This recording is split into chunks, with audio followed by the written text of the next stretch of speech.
일생 동안 당신이 반드시 읽어야 될 100권의 책 일당백. 오늘도 여러분께 도움이 될 만한 책 한 권 소개해드리겠습니다. 반갑습니다. 정프로고요. 네, 정박입니다. 네, 이지선입니다. 네, 오늘은 책이 제목이 아주 네. 재밌습니다. 네. 바보의 벽이라는 책을 소개해 주시는군요. 네. 바보의 벽이라는 게 어떤 느낌인지 우리 지선 씨는 바보의 벽은 뭐 같아요?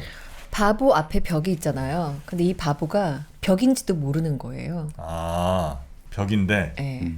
바보는 그 벽조차를 잘 모른다. 네. 바보의 벽.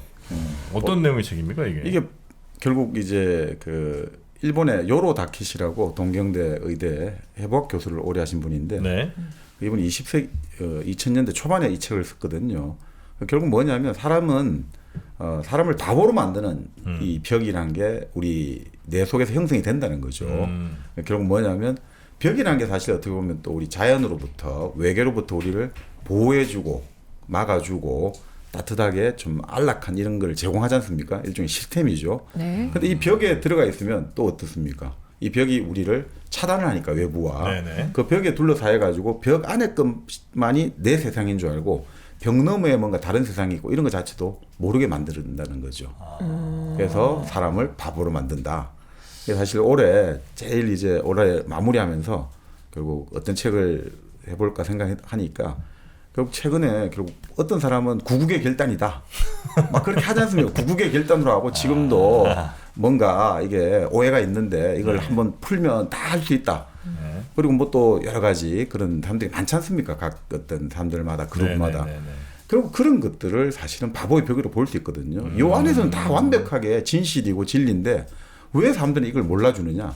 그게 바로 벽 속에 갇혀 있다는 거죠. 그래서 이 바보의 벽이 만들어지는 게 우리 의식에서도 의식과 무의식이 나눠지지 않습니까? 네. 무의식을 억압하면서 또 바보의 벽이 만들어지고 우리 몸으로 치면 이제 사람의 신체로 치면 뇌와 몸이 나눠지면서 몸을 억압하는 그런 것들을 하면서 또 바보의 벽이 만들어지고 또 우리가 도시가 만들어지면서 도시가 자연과 분리되면서 자연을 억압하면서 네. 바보의 벽이 만들어지고 공동체가 또 만들어지면서 공동체가 여타 구성원들을 억압하면서 또 바보의 벽이 만들어지고 그러니까 그런 것들이 지금 우리 이 21세기 지금 가장 크게 갈수록 이제 각각의 그룹들이 일종의 부족들이 돼가 그 부족으로 나뉘어가지고 다 자기들만의 벽에 그러니까 그 도사를 같이 사는 단절된다. 네. 뭐 이런 걸 아마 의미하는 바보의 벽인 것 같네요.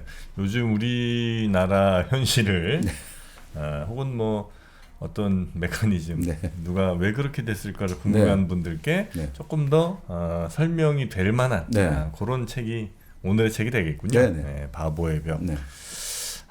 벽 하면 참 뭐 그동안 많은 벽들이 이렇게 버스로 쭉 막아놓은 벽도 생각이 나고 차벽. 네. 차벽. 그리고 예전에 독일의 그 장벽 베를린에 있었던 베를린 장벽도 장벽. 생각이 나고요. 네. 뭐 통곡의 벽이라든지 그렇죠. 몇몇 벽들이 좀 생각이 좀 나네요. 그 사실 이 벽이라고 할 때 무라카미 하루키가 2009년에 예루살렘 상을 받으러 갔을 때 그때 유명한 수상 연설을 했어요. 벽과 알이라고 했거든요. 알이요? 벽과 알. 네. 우리 계란으로 바위치기 할 때 그 알.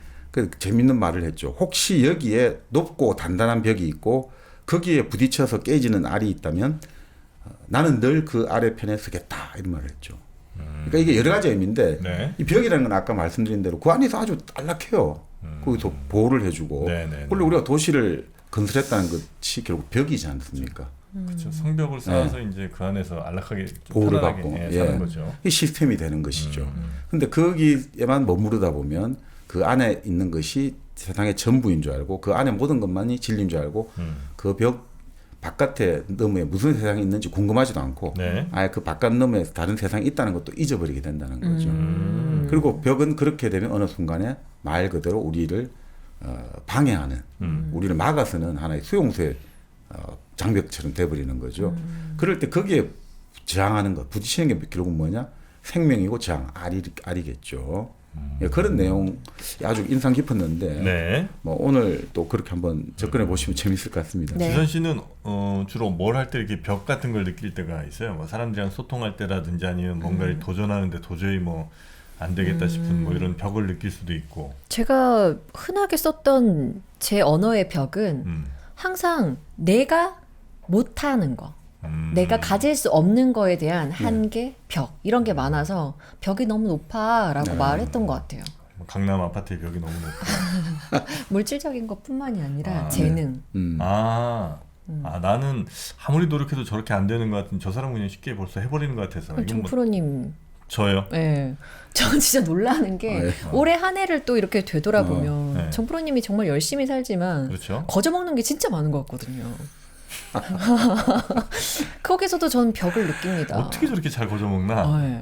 그것도 재능이다. 근데 이제 뭐 사실 또 그게 우리가 일종의 뭐 세렌디피티라고 해야 될까? 네. 우연하게 뭔가 걸린다 생각하잖아요. 네. 행운이 참 어떻게 저 사람은 저렇게 우연히 잘 잡을까 하는데 그 세렌디피티의 그 법칙 같은 경우도 사실은 엄청나게 많은 실수라든지 시행착오가 있었기 때문에 지금의 그것들을 어떻게 보면 바라보는 눈이랄까 이런 게 생겨서 네. 행운이 잡히는 거니까. 네, 남들 하는 건 쉬워 보이죠. 예.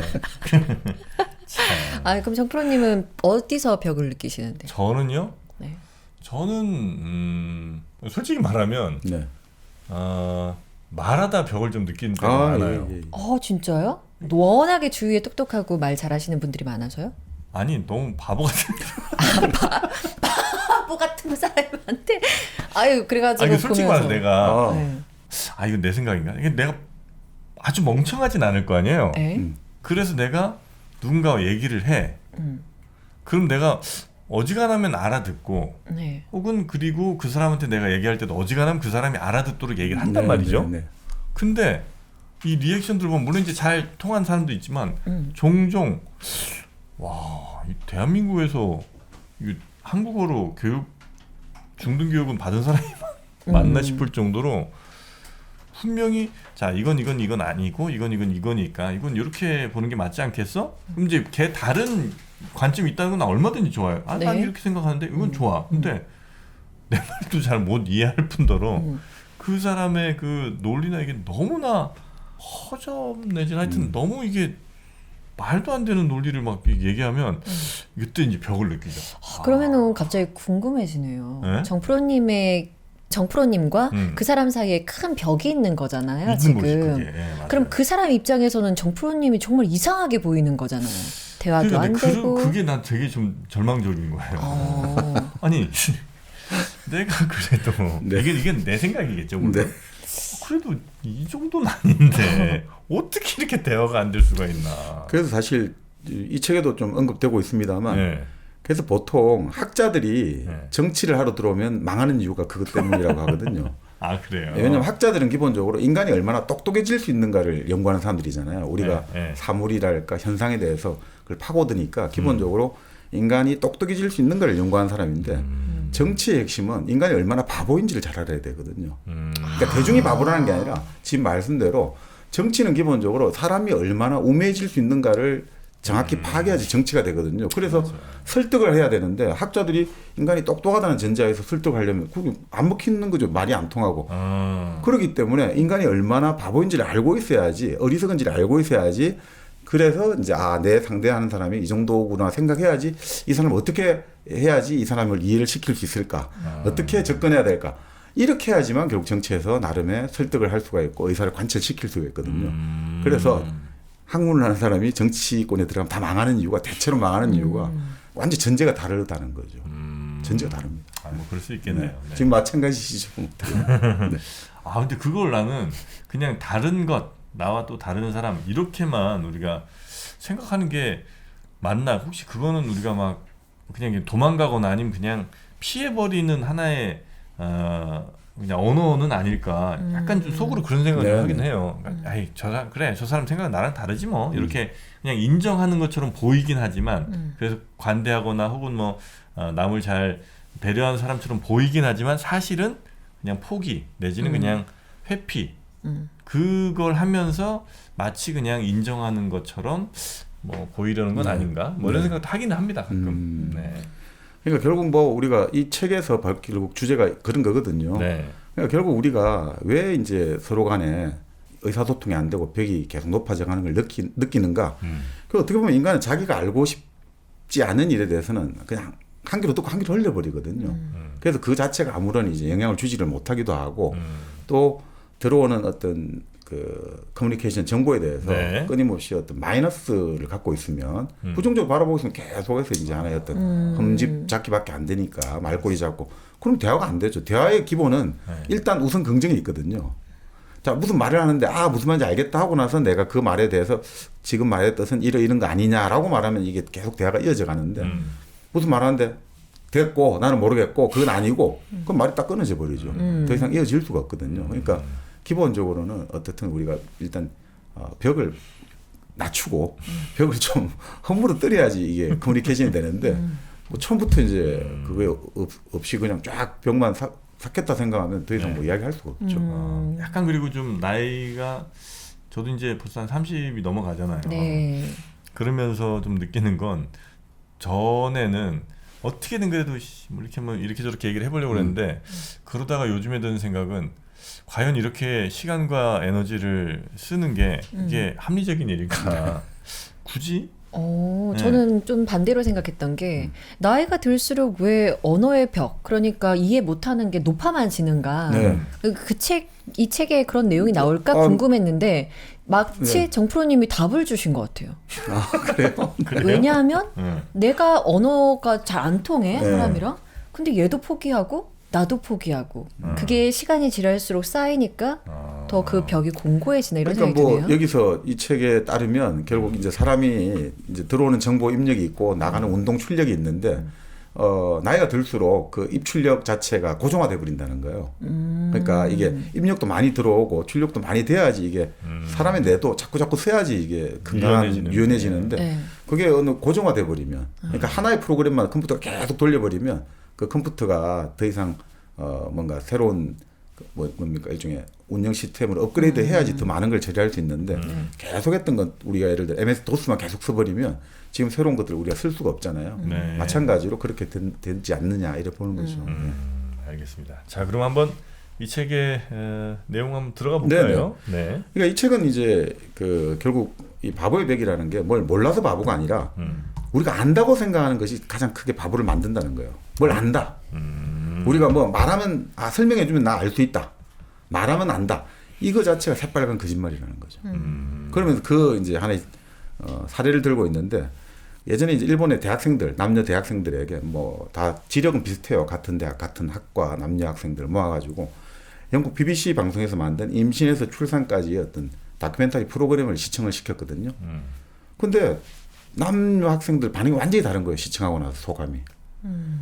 여학생들 같은 경우는 아주 큰 도움이 되고 새로 알게 된 내용이 너무 많았다, 유익했다 이렇게 나오는데 남학생들은 아니 보건소갈 때 이미 배운 내용인데 뭐가 재미 하나도 없더라 이런 반응인 거예요. 그래서 이게 결국 뭐냐면 어떤 정보를 그 새로운 어떤 정보가 뭐 들어가고 안 들어가고보다 어떤 정보를 대하는 자세가 결국은 이게 정말 이게 새로운 내용이 있는지 없는지를 결정한 거 아니냐.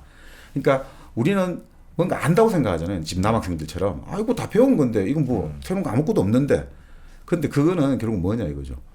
내가 직접 출산을 앞으로 할 일도 없고 그건 나하고 아무 상관이 없다고 생각한다 이거죠. 그러니까 나랑 아무것도 상관이 없는 일에 내가 뭐 정보 자체가 들어오는 걸 차단한다는 거예요. 의도적으로 어떻게 보면 무의식적으로. 자 그러다 보니까 나는 안다라고 생각하는데 그 안다라는 벽에 갇혀가지고 지금 사실은 이 새로운 내용들이 거기 새로운 여러 가지 정보들이 많이 들어오는데 그걸 하나도 입력 안 시키고 그냥 나는 안다 생각하고 다 차단시켜 버렸다는 거죠. 네. 그래서 사실 이게 여자들 같은 경우는 이제 결국 자기 몸에 대입을 해보잖아요. 내가 앞으로 만약에 임신을 한다고 생각할 때 그러니까 좀 더 그런 감정들 지금 저 다큐멘터리에 나오는 그 고통, 기쁨 이런 감정을 느끼는데 예를 들어 지금 내 남자들 같은 경우는 나는 이거 알고 있어. 뭐 알고 있다고 생각하니까 그러니까 지금 눈앞의 영상을 바라보고 있어도 자기가 지금 알고 있는 그거 나일로만 규정을 하다 보니까 실제로 새로운 정보가 들어있고 새로운 영상이 나오는데도 보지도 않고 안다 이렇게 말한다는 거죠. 그래서 우리가 실제로는 아무것도 모르면서 안다라고 말한다는 거죠. 그러니까 이게 얼마나 무섭냐 이거죠.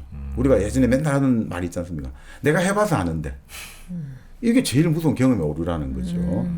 그러니까 이렇게 생각하다 보니까 안다라는 걸 되게 쉽게 생각하니까 자꾸 사람들이 쉽게을 설명해 달라 이런 말을 한다는 거예요.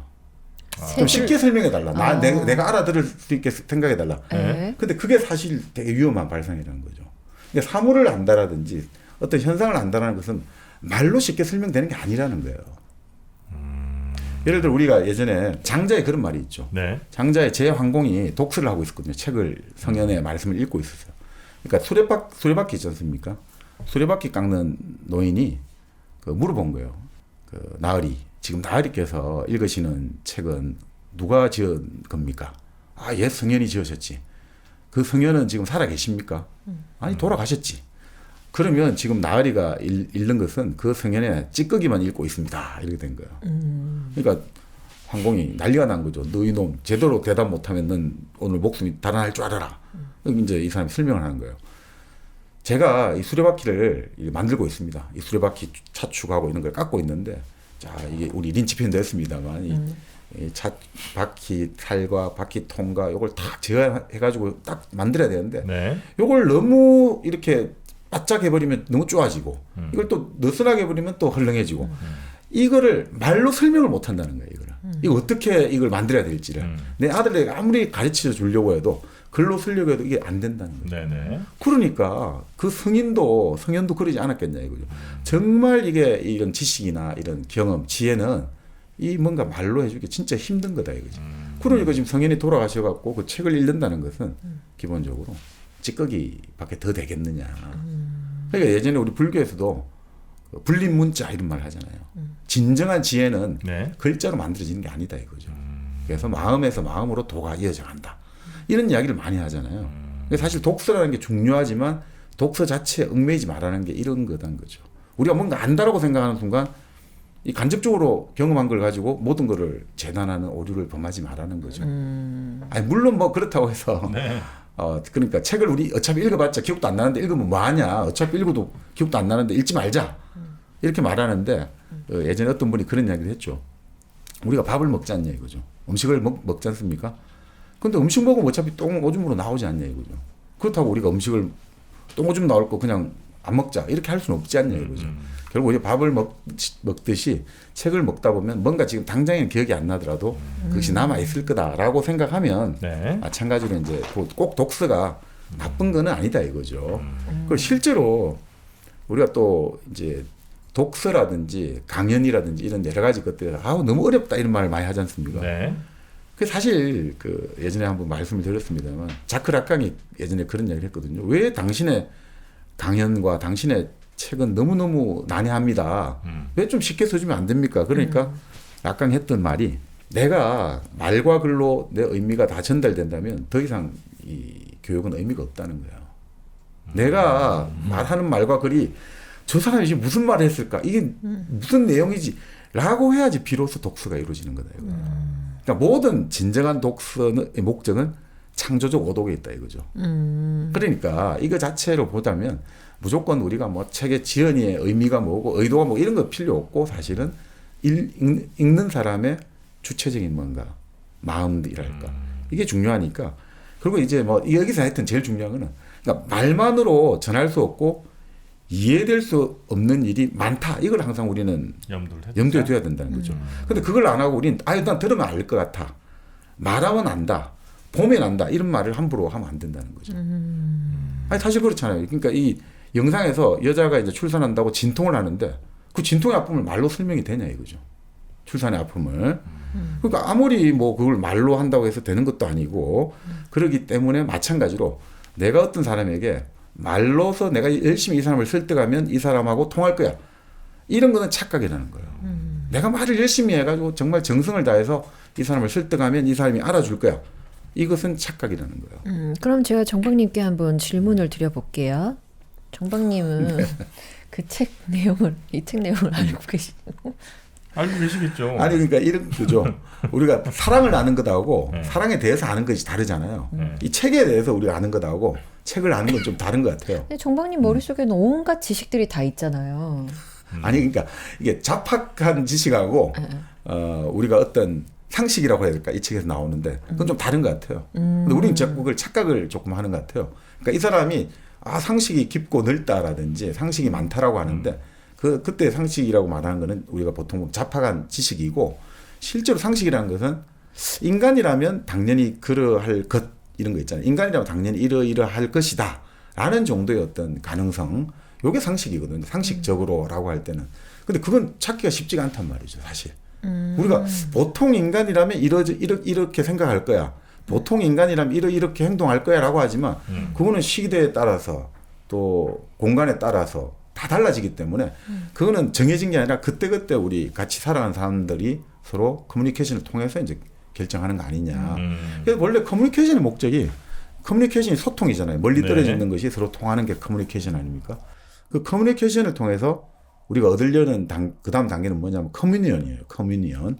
교감하는 거예요. 교감. 서로 이제 그 감각을 느껴보는 거죠. 그 커뮤니언을 통해서 마지막에 우리가 도달하는 거는 컨센서스예요.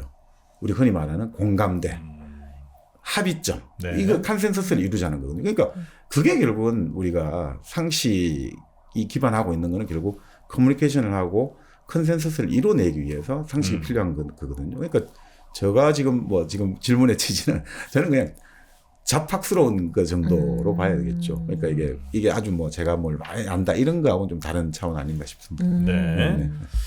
자, 그렇게 아는 네. 것을 쉽게 알려고도 하지 말고 그러니까 함부로 이제 안다고도 안 하지 달고도 말고. 하지 말고. 자, 그러면 우리가 알아야 되는 현실이란 도대체 뭐냐 이거죠. 네. 그럼에도 불구하고 우리는 이 세계를 살아가야 되니까 이 세계 우리가 말하는 나의 주관의 대상으로 존재하는 이 세계는 과연 무엇인가? 이게 이제 우리가 알고 싶지 않습니까? 네. 근데 항상 그것은 애매하고 모호한 거죠. 세계가 있는 그대로의 모습을 보여준다고 하지만 그거는 우리가 보는 거에 따라 달라지는 거지. 있는 그대로라는 게 과연 뭔지. 우리 예전에 그 라쇼몽 네. 영화도 있고 그 숲을 속이라는 소설도 있습니다만 똑같은 일이 벌어졌단 말이죠. 똑같은 일이 벌어졌는데 그 죽은 사무라이의 설명이 다르고 그 도둑의 설명이 다르고 그리고 그 사무라이의 부인의 설명이 다 다르단 말이죠.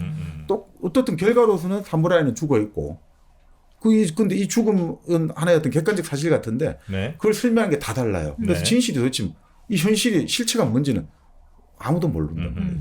그만큼 애매하고 모호하다 이거죠. 자, 그런데도 사람들은 뭔가 알고 있다고 확신한다는 거죠.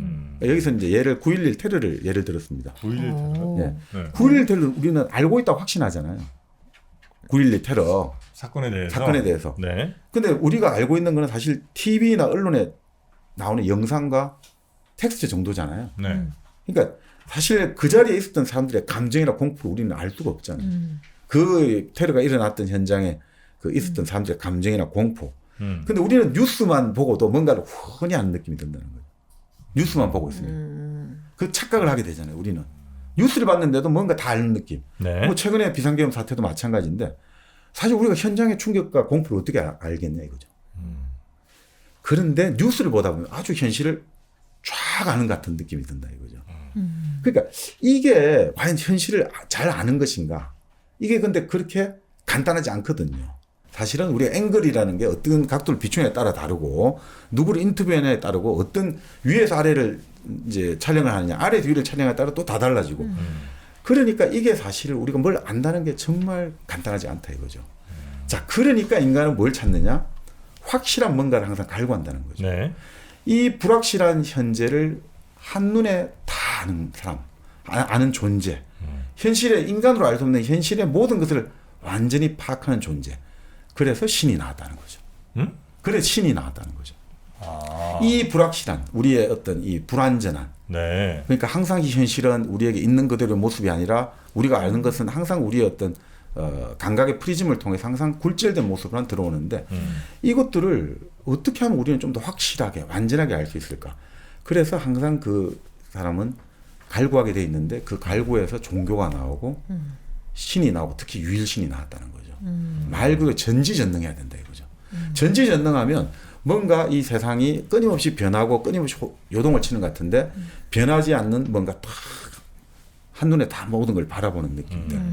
그래서 사실 이런 것들 때문에 결국은 종교가 나왔고 신이 나왔고 그래서 하나의 어떤 올바른 정답을 추구한다는 거죠. 반드시 하나의 답이 있을 거다. 그러니 그것에 따라서 유일신교가 나오고 과학도 그래서 성립된다고 보는 거죠. 진리가 분명히 있을 거야. 우리 눈에 보이는 현상 너머에 보이지 않는 법칙이 있을 거야. 이게 이제 결국은 하나의 어떤 종교 과학에 공통되는 하나의 그게 나온 거죠. 이 바로 유일신, 인간이 갖고 있는 근본적인 감각의 불확실함, 그리고 현실을 제대로 알지 못한다는 불안감에 종교를 꺼져 나왔고, 그게 가장 대표되는 게 유일신이고 어떻게 보면 과학이다. 이제 이렇게 보는 거죠. 자, 그러니까 뭐 그러면 유일신에서 우리가 뭐 유일신도 있고 과학도 있는데, 자, 그러면 정말 객관적 현실, 사실이 존재하는가? 근데 이건 결국 신앙의 영역이라고 보고 있는 거예요. 네. 왜냐하면 누구에게도 확인할 수가 없으니까. 누구에게도 확인을 못 하잖아요, 이거를. 이게 완벽한 우리의 알미라든지 완벽한 현실이라든지. 근데 우리가 또 요즘 과학도 많이 하십니다만 네. 우리 양자역학에 봐도 관측이 안 되잖아요, 잘. 관측하는 순간, 그러니까 불확정성의 원리처럼 이 현재 위치와 속도를 동시에 알 수가 없어요, 그죠? 네. 그러니까 근본적으로 이건 신앙의 영역이 된다 이거죠. 자, 그러니까 우리는 객관적 사실이라는 것 자체도 하나의 어떤 그 믿음의 영역이다라고 차라리 전제를 하고 있으면 우리가 좀 더 겸손하게 나아갈 수가 있는데, 문제는 그것 자체를 모르고 무조건 공정하고 중립하고 객관적이다. 뭔가 우리가 이 현실을 파악할 수 있다.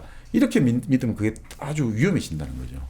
현실이 그렇게 단순하지 않는데 스스로를 객관적으로 믿는다든지. 예전에 레가시 미디어들, 언론, 방송이 항상 내세운 게 불편부당이죠. 네. 불편부당. 우리는 항상 편을 저이지 않고 불편부당, 항상 공정하고 중립적이고 객관적이다. 근데 과연 그런 말을 할 수가 있나요? 그렇죠? 그렇지 않죠. 네. 그렇지 않은데 이 작가의 비판이 그렇게 막 썩 설득력이 현재까지 있지는 않은 것 같다. 어떤 네, 부분이 그러니까 마음에 안 드시죠? 뭐 확실한 뭐가 있다고 생각하는 게 되게 뭐 위험하기 때문에 서로 다른 생각을 가질 수 있다는 것을 인정해라, 감안을 뭐 이겠죠. 인정하고 그다음에 뭐 상대와 나와 서로 생각이 다르거나 아니면 보는 관점이 매우 다르다는 거를 근데 그건 뭐 좀 당연한 얘기인 것 같기도 하고 이제 이게 뇌과학을 그래서 계속 이야기를 이제 하고 있는데 네. 이제 그걸 좀 검증해주기 위해서 네. 왜 이제 이게 필요하냐면 결국 뭐 결론적으로 나중에 또 나오는 말씀입니다만 결국 인간은 우리가 항상 왜 전적으로 옳다 내가 옳다라고 너무 확신을 하면 안 되는 게 항상 가능성을 이야기해야 되냐면 우리 인간이 살아가면서 3분의 1을 잠을 자는데 보내잖아요. 네. 그러니까 우리가 수면을 취하지 않습니까? 그럼 적어도 지금 내가 의식의 시간은 하루에 3분의 2라는 거예요. 네. 의식이 깨어있는 네. 시간. 그런데 수면 시간 3분의 1도 수면 시간이라는 게 우리는 지금 이제 잠을 잔다는 게 아예 모든 것들이 차단됐다고 생각했잖아요. 의식과 완전히 분리됐다고 생각하는데 네. 사실 최근에 여러 가지 연구 결과를 보면 이 3분의 1의 수면 시간을 뭐라고 설명하냐면 일종의 자각되지 아니한 상태에서 의식 작용으로 봐요.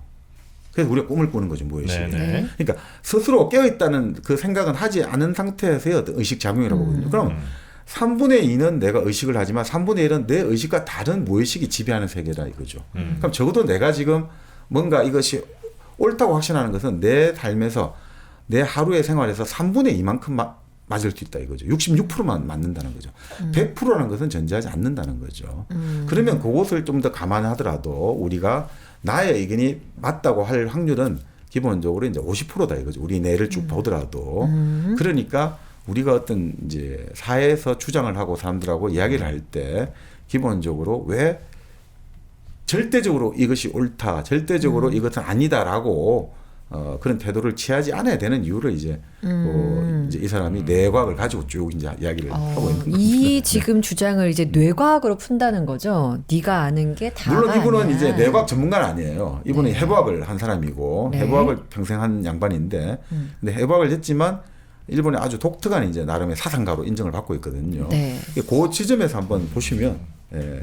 저는 오늘 그러면 이 책의 저자와 좀 싸우도록 아, 하겠습니다. 좋아요. 마음에 듭니다. 아니, 왜냐하면 네. 3분의 2가 깨있고 3분의 1이 의식하지 못한 의식 활동이니 절반 정도의 뭐 확률 혹은 뭐 66% 정도의 확률만 네가 맞을 가능성이 있다는 게 이런 말도 안 되는 얘기를 한다는 게 이게 무슨 논리적 근거도 없이 아니 이렇게 한번 쭉 보시면 될 것 같은데. 아니 이게 말이 되냐 아니, 부정적이네 굉장히. 아니 그래서 예를 들어 네. 정해진 건 없다. 오케이. 2 더하기 2는 4가 아니야 그러면 이제 이런 거는 생각을 달리 할 수 있어? 물론 그럴 수 있죠.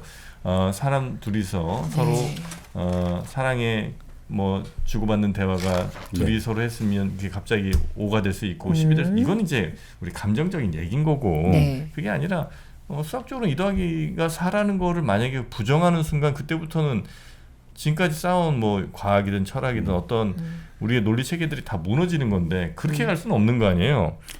그러니까 네. 이게 이제 좀 이제 너무 지금 그 제가 결론을 설명하니까 그 오해하시는 것 같은데 네. 그거를 이제 하나씩 논리적으로 하는 거죠. 이제 맞아요. 그 지금 말씀은 공통이해에 해당되는 부분이 있고 강제이해에 해당되는 부분이 있어요. 인간이 살아가면서 네. 우리가 공통적으로 이해하는 언어를 통해 가지고 이제 우리가 서로 공통 이해의 수단이 언어가 되겠죠. 말로 네. 서로 하는 거 있고.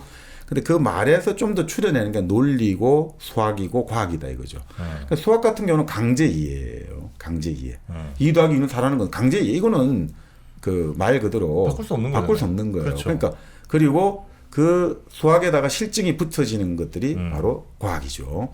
그러니까 그런 것들에 대해서는 강제 이해 영역으로 두고 있는 거죠.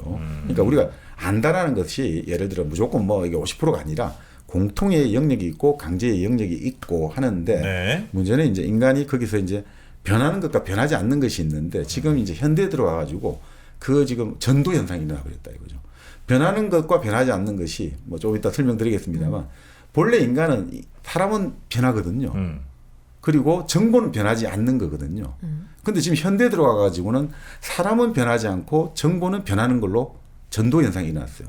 그렇게 해가지고 그것들이 지금 많은 문제를 일으키고 있는데 그건 이제 좀 뒤에 설명하면서 가서? 이야기 드리겠습니다. 네. 알겠습니다. 그럼 그 설명 전에 저도 하나 설명드릴 게 있습니다. 네. 네. 우리 아름다운 재단 영상 한번 보고 오겠습니다. 제가 처음에 아기를 낳아서 이제 조그만한 아기를 이렇게 탁 떠안았는데 제가 무슨 생각을 했냐면은 나의 탄생의 순간은 어땠을까라는 생각이 드는 거예요. 나를 이제 떠나보내기로 한 엄마는 나를 봤을 때 어떤 기분으로 봤을까라는 게 딱 생각이 드는 거예요. 아름다운 재단 18 어른 캠페인. 네, 아름다운 재단 18 어른 캠페인. 여기 또 등장한 분의 사연 역시도 뭐 많이들 또 응원해 주시리라 믿고 있고요. 네. 이런 분들이 더 많이 등장하기 위해서는 여러분 또 우리들의 많은 관심과 따뜻한 손길이 필요합니다. 맞습니다. 네. 자, 아름다운 재단 18 캠페인에 여러분의 선을 같이 좀 나눠주시면 좋겠습니다. 네. 자, 네. 자, 그래서 우리가 네. 이제 그 확실한 걸 그래서 항상 찾고 있는데 문제는 뭐 항상 이 확실한 걸 찾으면서 뭐 항상 의심과 검증의 과정을 거쳐야 되는 것. 그래서 우리가 뭐 이 책에서는 20세기 그 과학 철학이 아주 유명한 칼 포퍼 네. 그 말 그대로 반증 가능성 우리가 모든 백조는 희다. 왜 이 명제가 과학적으로 옳은 명제냐? 흰 백조가 아닌 게 나타나면 이건 무너질 수 있기 때문에 네. 항상 반증이 될 게 나와야지 이게 과학적으로는 옳은 명제다.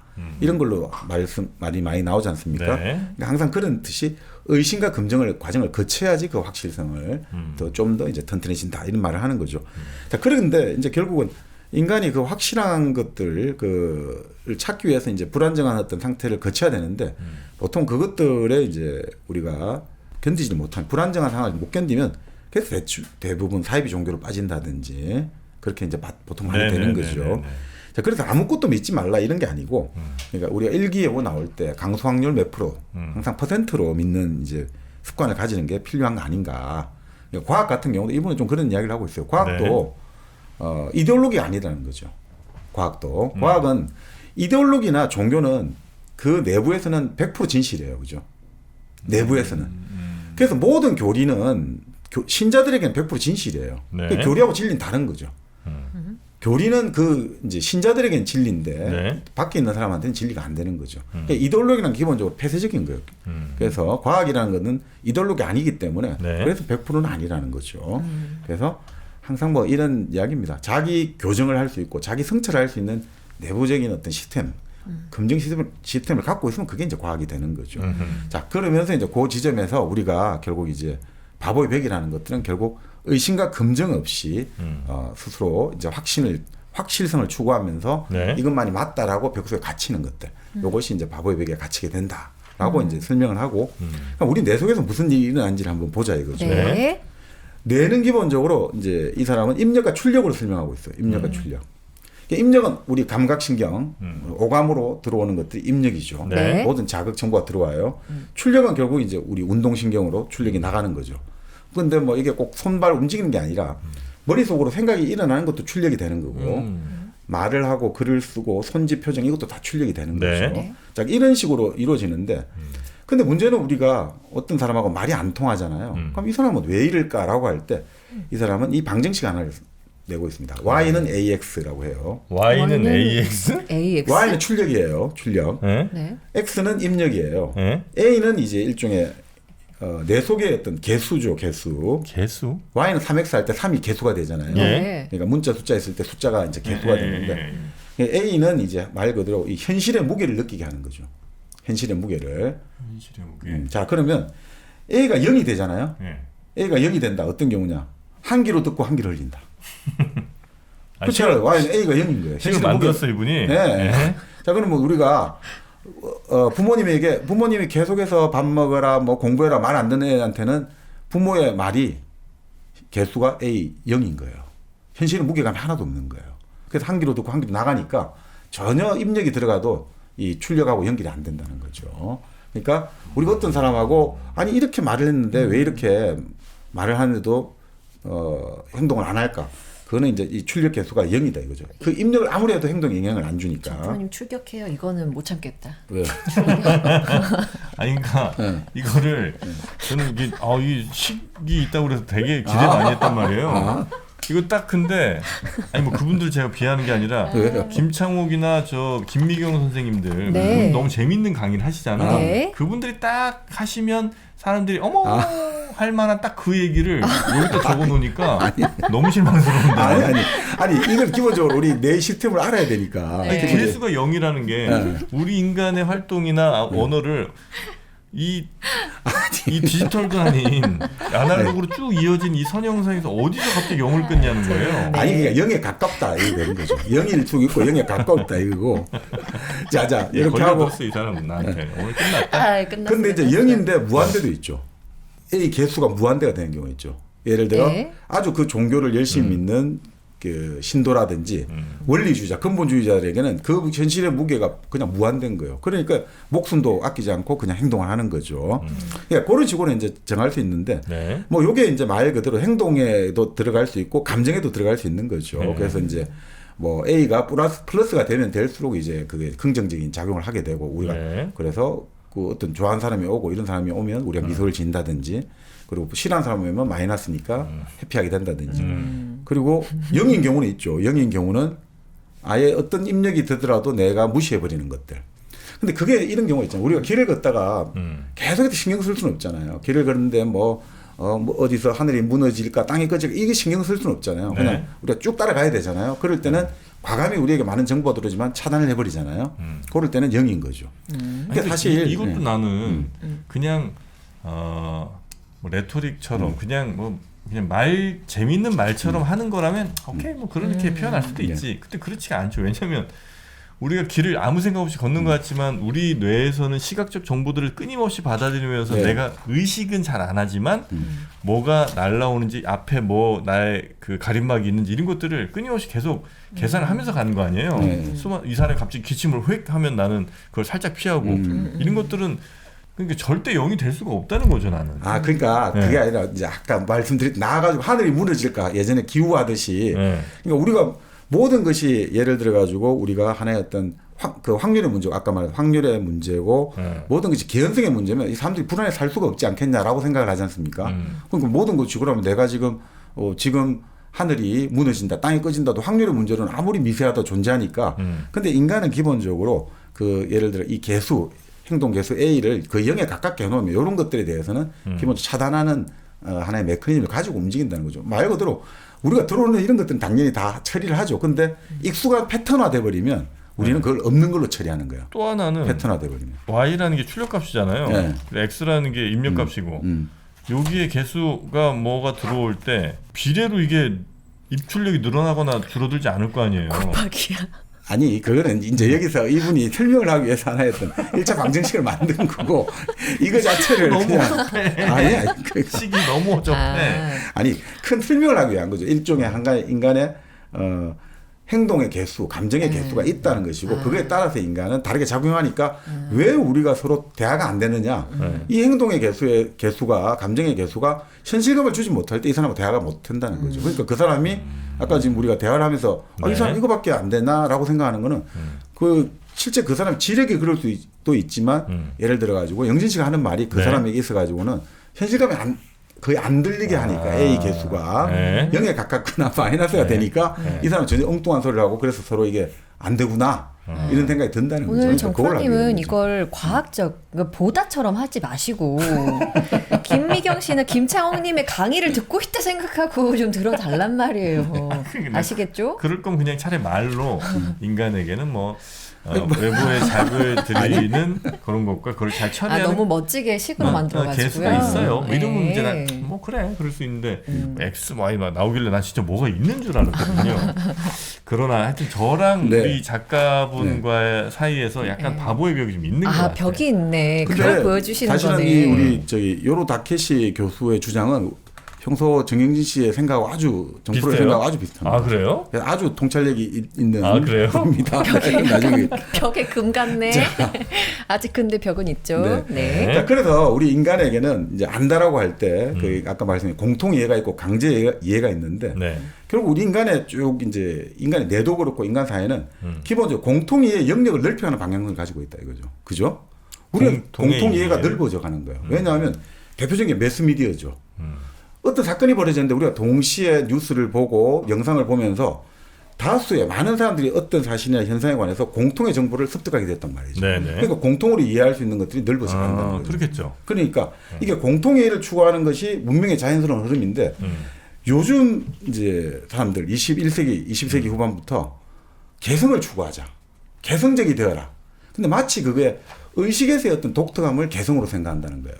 이 사람이 여기서부터 독특한 게 나오는데 의식은 기본적으로 공통적인 걸 추구하는 게 의식의 본질이라는 거예요. 아 그래요? 네, 우리 뇌라는 것은 개성이 아니라 공통을 추구하는 게 본질이고 사실 이 사람이 말하는 현실 사회에서 정말 개성적인 사람은 이분이 이제 정신병원에 갔을 때 아침마다 흰벽에다가 대변으로 자기 이름을 칠하는 사람이 있다는 거예요. 가장 개성적인 사람 아니냐 이거죠. 정말 독특한 개성을 가진 사람 아니냐 이거죠. 근데 실제로 인간은 철저히 인간의 의식은 공통성을 추구한다는 거예요. 그래서 그 대표적인 게 뭐냐면 디지털이라는 거죠. 이 역사도 그렇고 이 삶도 그렇고 영국 제국주의라고 하잖아요. 영국 제국주의는 영국의 사회제도를 전 세계 곳곳에 같이 다 만들려고 했어요. 같게 만들려고 해요. 미국 제국주의라고 할 때 미국은 어디냐? 대중문화라든지 대중매체를 통해 가지고 전 세계에 다 같이 만들려고 해요. 그러니까 궁극적으로 인간의 역사랄까 인간의 문명은 같음을 추구하거든요. 그래서 그게 같은 게 뭐냐면 디지털이죠. 0과 1로 모든 걸 다 같이 만들어버리잖아요. 우리 어떤 음악이나 영상이나 모든 것들도 디지털화 시켜버리면 0과 1로 같이 만들어지고 10년이 지나도 100년이 지나도 1000년이 지나도 똑같아요. 그러니까 인간의 문명은 사실은 의식이라는 것은 같음을 계속해서 나아간다는 거예요.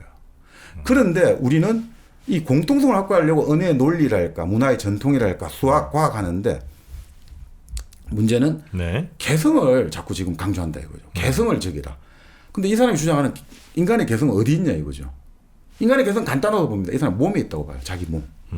자기 몸만큼 개성적인 게 어디 있냐 이거죠. 몸? 예. 우리가 피부 하나도 내가 이제 피부를 이식받으려고 하지 않습니까? 부모의 피부도 이식을 하려면 면역억제제를 사용해야 된단 말이에요. 그만큼 이것은 남하고 다르다는 거예요. 와, 이분이 사용하는 그 언어가 우리가 생각하는 거랑 좀 다른 것 같아요. 개성을 하면은 떠올리는 그 이미지들이 있잖아요. 네. 근데 몸의 개성이 어디 있어? 다 근데 똑같이 그게 눈, 이제 코, 입 바로 있고. 그렇습니다. 그래서 그거를 왜 지금 개성을 그렇게 생각했느냐? 우리가 이제 19세기, 20세기를 거치면서 지금 몸과 그러니까 개성과 몸과 여러 가지 정보 이런 게 확 이제 전도가 돼버렸다. 거꾸로 돼버렸다는 거야. 그래서 이제 그게 지금 말씀대로 왜 개성을 이 사람은 다르게 보냐는데 이제 이 사람의 역사적인 여러 가지 변천 흐름을 보면 이게 좀 다르지 않다는 생각할 수 있습니다. 그래서 이 사람의 입장에서는 의식의 세계에서는 반드시 서로 통하는 걸 중심으로 형성된다는 거죠. 왜냐하면 본래 인간은 서로 안 통하니까 몸이 서로 안 통하기 때문에 그래서 그 개성들이 표면에 드러날 때 계속 충돌하게 되니까 우리 뇌를 가지고 문명을 가지고 끊임없이 공통적인 걸 만들어 가지고 더 큰 도시를 만들고 민족을 만들고 국가를 만들었다 이거죠. 그러니까 사실은 지금 우리가 필요한 거는 개성을 기르는 것이 아니라 상대의 마음을 이해하는 연습을 하는 게 더 필요하다고 보는 거죠.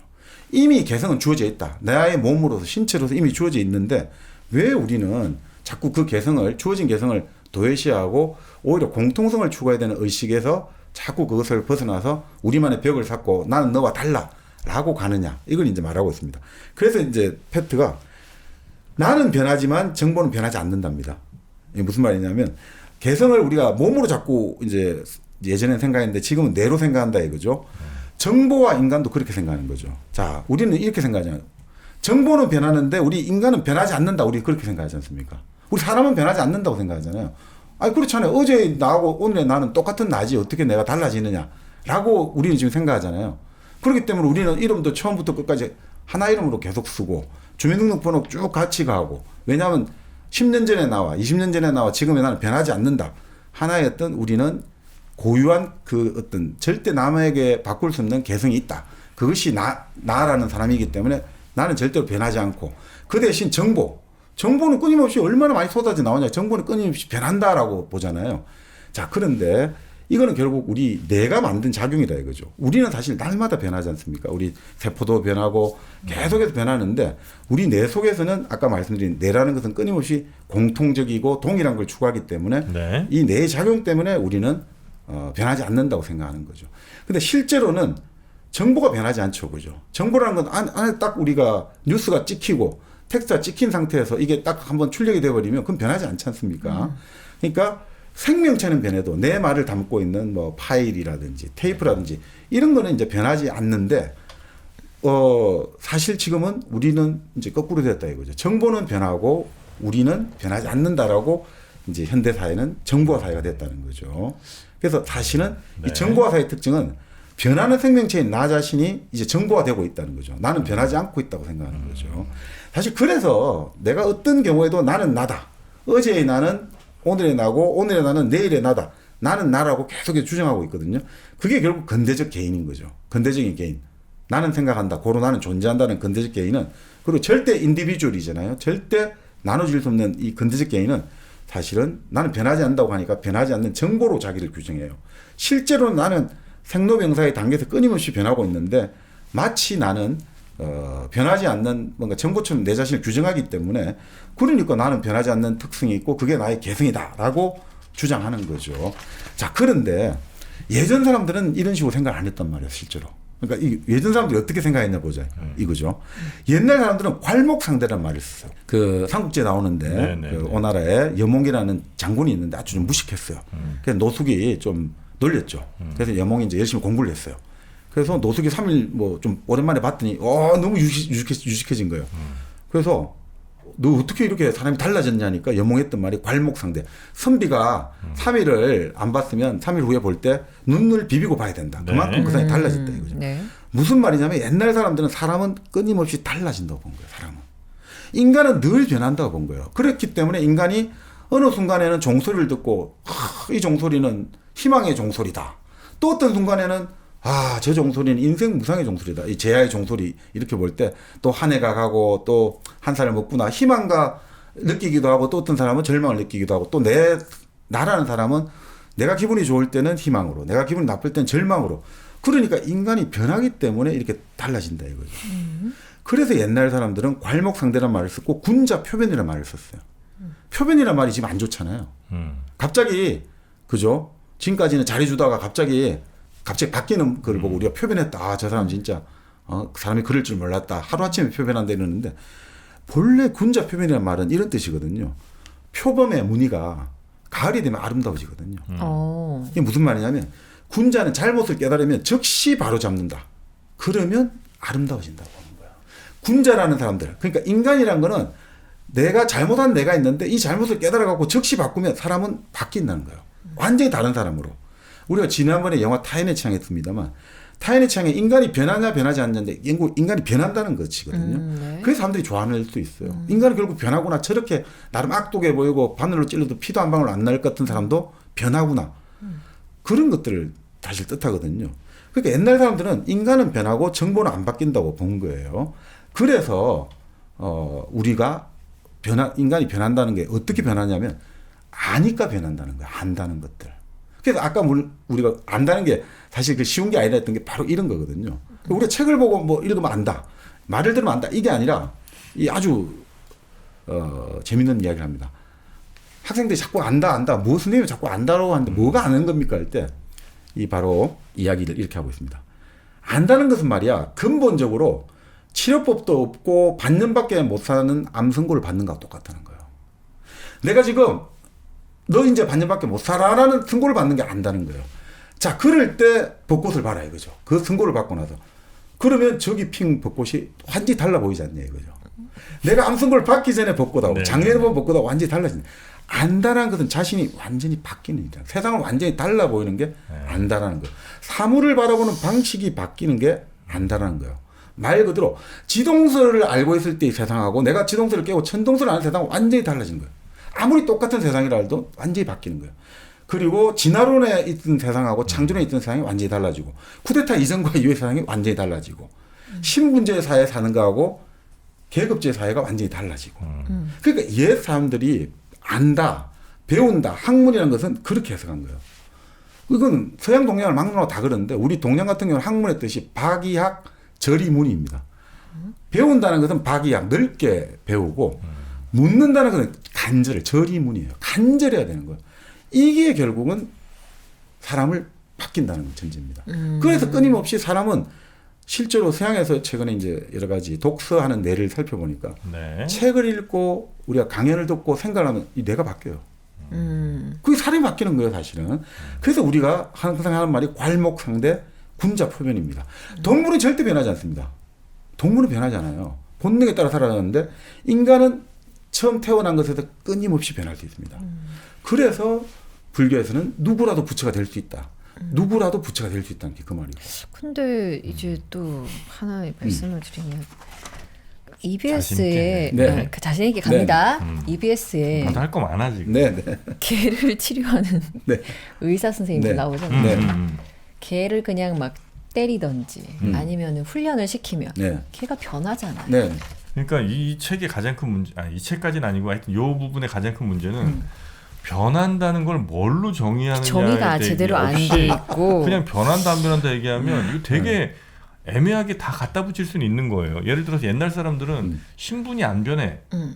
그러니까 그 사람의 정체성도 안 변하는 거예요. 그렇게 보면 옛날 사람들이야말로 정말 안 변하고 지금 사람들은 자신이 노력이나 혹은 뭐 어떤 직장이든 아니면 뭐 사회적 위치가 바뀌면서 계속해서 바뀌잖아요. 그러니까 옛날 사람들은 안 바뀌고 지금 사람들은 바뀐다라고 얘기할 수도 있어. 그러니까 변한다는 게 뭐라고 정의하는지에 따라서 너무나 달라지는 얘기를 그냥 뭐 옛날 사람들은 안 바뀌고 요즘 사람들은 바뀌고 이렇게 얘기하니까 이건 뭐 화가 많이 나셨네. 아니 봐봐 옛날에는 저 파라오 같은 사람들은 죽어도 나는 영원히 계속 갈 거라고 그 몇백 미터 되는 그 저 뭐 피라미드 만들고 그 안에서 네. 저 다 미이라로 만들어서 몇천 년을 살려고 했잖아. 네.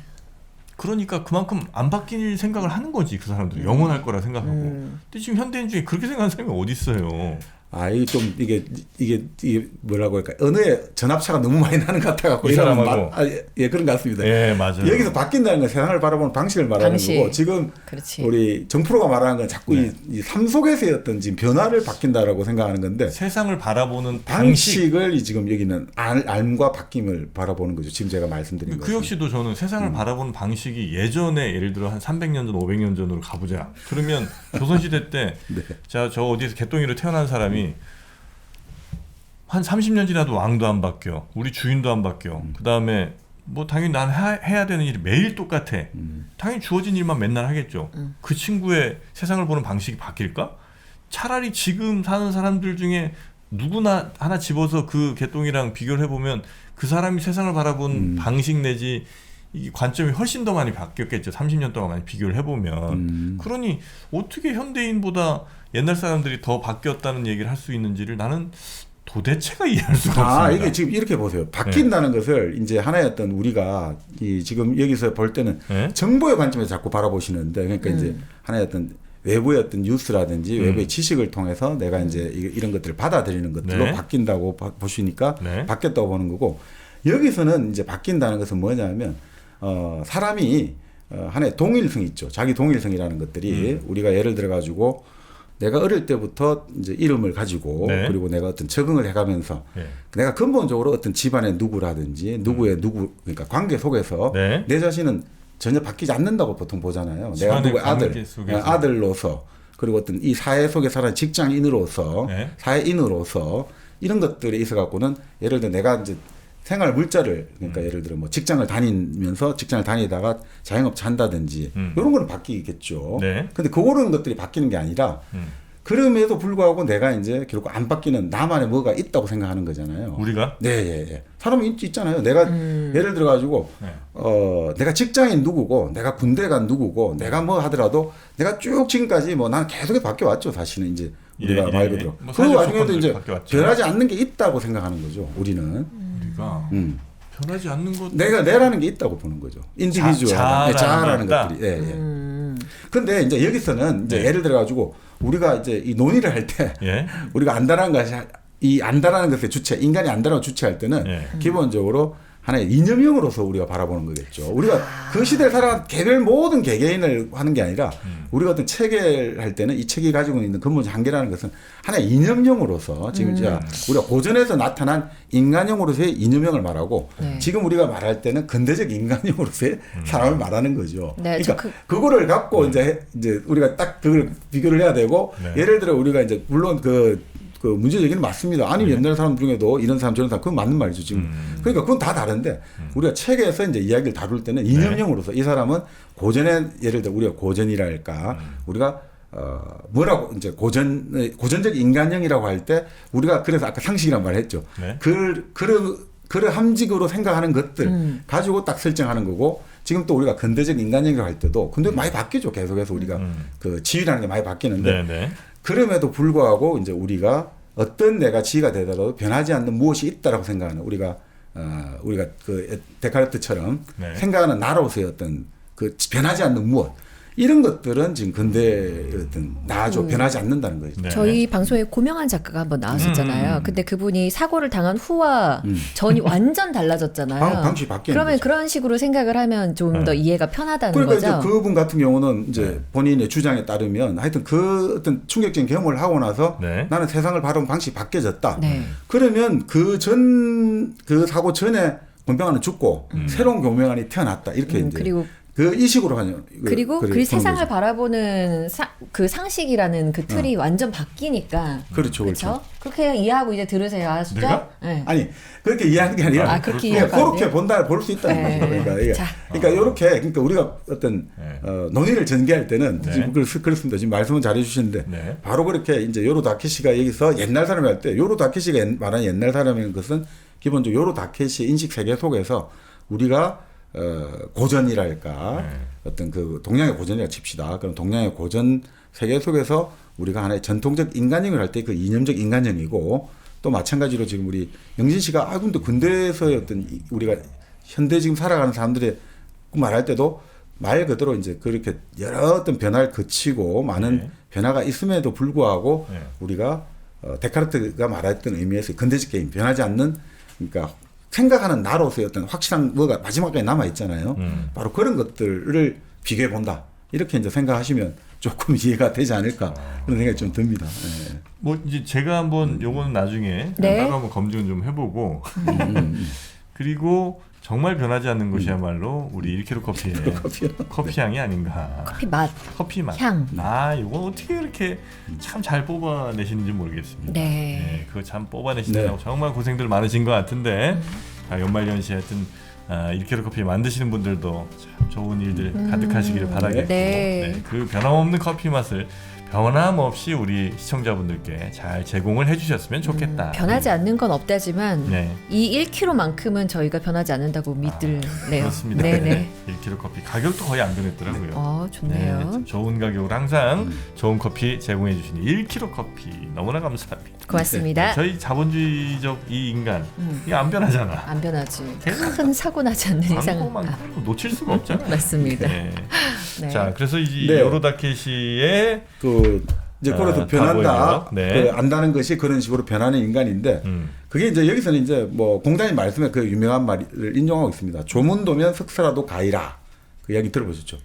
아침에 돌을 들이면 저녁에 죽어도 좋다. 그 옛날 교과서에도 많이 나왔던 것 같은데 네. 그 말인 거죠. 이게 결국은 지금 말했던 안다라는 것은 암승고를 받고 세상을 바라보는 거하고 똑같다는 거하고 같은 거죠.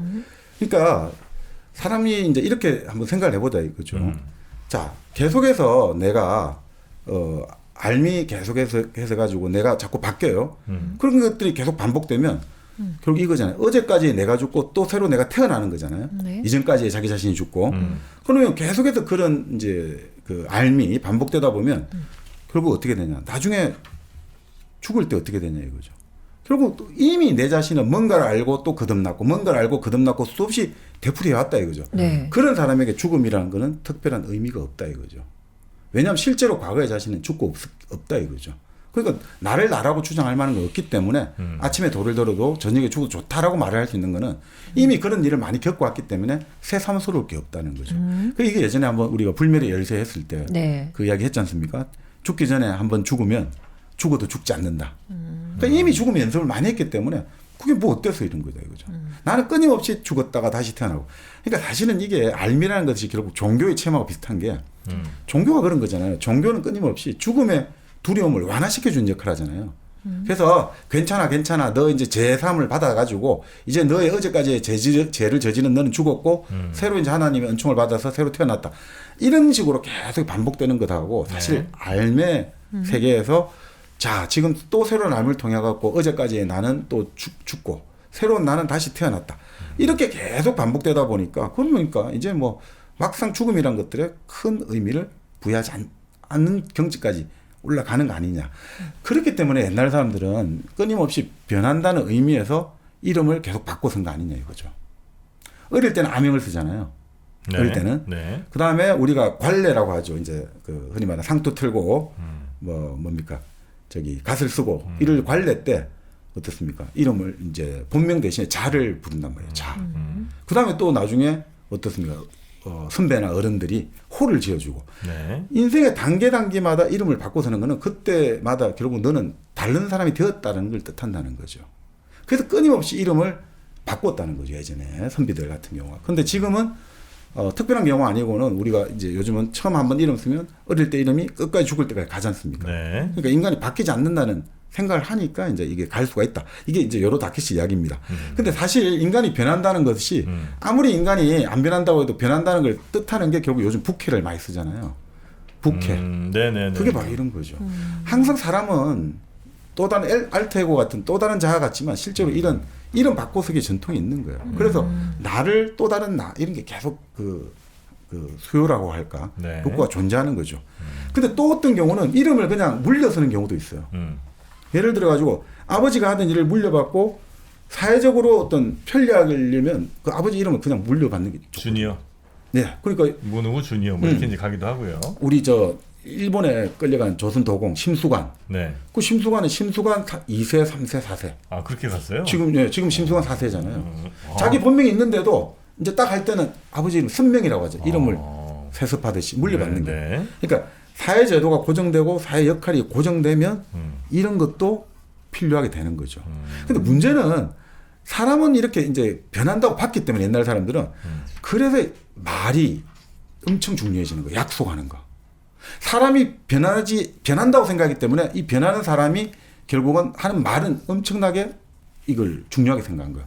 그래서 옛날에 대장부는 일구이연하지 않는다. 남아일은 중천금. 우리 일편단심하잖아요. 네. 지금 같으면 어제 내가 오늘 내가 아니다 이러면 막 그냥 돈 빌려놓고 나서 나는 아니다 하겠지만 예전 사람들은 인간은 변하지만 말은 변하지 않는다. 정보는 변하지 않기 때문에 약속이 절대적으로 되는 거죠. 근데 요즘 사람들은 정치인들 특히 어떻습니까? 사람이 안 변한다고 생각하기 때문에 네. 내가 일단 변하지 않는 존재예요. 그러니까 내가 더 중요해지기 때문에 내가 하는 말은 뭐 좀 약속은 어겨도 상관없게 바라지는 거예요. 정보는 어차피 변하니까 뭐 말 좀 변해도 된다. 이게 이제 옛날하고 좀 달라졌다고 보는 거죠. 그 옛날에는 함부로 약속을 못 했단 말이죠. 입이 무거워야 된다고 했지 않습니까? 왜냐하면 함부로 약속했다가 목숨이 달아나잖아요. 말 한 번 잘못하면. 네. 그래서 예전에 예전에 달려라 메로스라는 단편 소설 했지 않습니까? 달려라 메로스. 네. 친구하고 약속을 한 거죠. 자, 내가 사형수인데 네. 내가 고향을 갔다 와야 돼. 네. 그러니까 친구가 나 대신 이제 사형대에 올라가 있는 거죠. 저 해가 지기 전까지 나 와야 돼요. 근데 메로스가 가는 와중에 뭐 다리가 끊어지고 뭐 그 메로스 달리잖아요. 근데 이 달릴 때 그런 이야기 하잖아요. 이게 뭐 때문에 내가 막 미친 듯이 달리는지 모르겠다. 친구를 위해서 뭐 때문에 나 달리지 그 약속을 지키기 위해서. 근데 이 약속을 안 지키면 이 내 양심이라고 할까? 뭔가 무섭고 무지무지한 것들이 나를 그냥 밀어내는 것 같다 이거죠, 지금. 그만큼 약속 말이라는 게 중요했다 이거죠. 그런데 지금은 아까 말씀대로 말이 완전히 이제 무게가 사라진다 이거죠. 정보는 변한다고 생각하니까 말 좀 변하면 어때? 라고 이제 이게 바뀌어졌다는 거죠. 인간이란 변하지 않는 존재니까 사실은 인간 쪽에 무게를 두면서 그가 하는 말은 무게가 떨어지는 거죠. 그러니까 정보가 변하지 않는다는 이 사람의 특유의 이제 약간의 재밌는 이야기입니다. 그러니까 인간이 변하지 않는다는 전제가 결국 그런 변하지 않는다는 전제가 우리 인식의 벽을 만들고 있다 이거죠. 사실은 변하지 않는다. 그러니까 인간은 변하지 않기 때문에 나의 개성이 있는 것이고 우리 머릿속에 내 생각, 내 감정이 이게 개성이야라고 생각하면서 본래 우리의 내 의식은 공통성을 추구하는데 아니야. 이것은 나는 공통성보다 나 혼자만의 생각이 중요해. 라고 이제 계속해서 우리 공통의 이해의 세계, 강제 이해의 세계에 개성을 자꾸 끌어들인단 말이죠. 아, 나는 그거 인정 못해. 우리가 제일 중요한 거는 논리라든지 뭔가 이런 것들 근거를 바탕으로 해갖고 이제 그것들을 받아들여야 되는데 이제 이 의식의 세계에 개성을 끌어들이니까 아, 난 그건 모르겠고 나는 안 받아들여. 나는 그 승인 안 해. 난 기분 안 좋아. 나는 그거 별로 안 좋아해. 이건 안 좋아하고 좋아하는 문제가 아닌데 자꾸 그걸 취향의 문제로 치환을 시킨다는 거죠. 그래서 벽이 자꾸 만들어지게 되고 그래서 자꾸 우리가 개성 하는데 네. 다른 사람의 마음을 이해하는 게 더 중요한 거 아니냐. 어차피 인간은 내버려 두는 편이 더 개성적이라는 거예요. 근데 자꾸 아까 말씀드린 똑같아지려고 하잖아요, 지금. 그러니까 똑같은 성형외과를 가고 똑같은 피부과를 가고 똑같은 차를 가져야 돼요. 똑같은 아파트, 똑같은 돈, 똑같은 해외여행, 똑같은 생활 방식. 이거에 다 지금 가고 있다는 거죠. 개성을 네, 강요하는데 하면서 더 이렇게 가버린다는 거죠. 오히려. 근데 이분이 본인의 약간 좀 독특한 주장을 위해서 너무 선택적으로 정보들을 좀 취사 아니 그게 건 아닌가? 모든 논자들이 다 뭐 선택적으로 그렇긴 하는 한데 거다. 그렇죠. 그러면서 이제 설득력이 조금 더 있어야 하지 않을까는 아직은 뭐 제가 뭐 네. 이분의 뭐 네. 건 아닙니다만 네.